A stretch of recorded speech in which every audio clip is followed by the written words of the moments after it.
Today, we're going to learn how to bandage an eye form. So eye form are commonly for joints, and in this case, we'll be using the elbow. So we start this off by rolling one round around the elbow like this.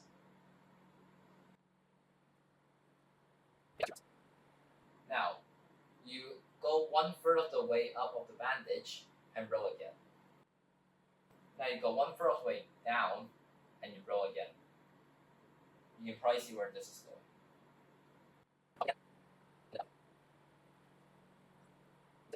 And do one extra roll down here. And now you can secure it with the safety pin.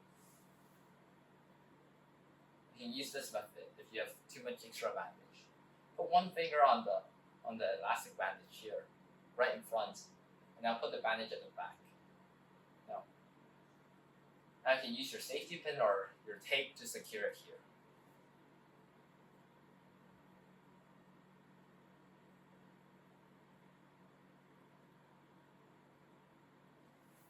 And that's the eye bandage done.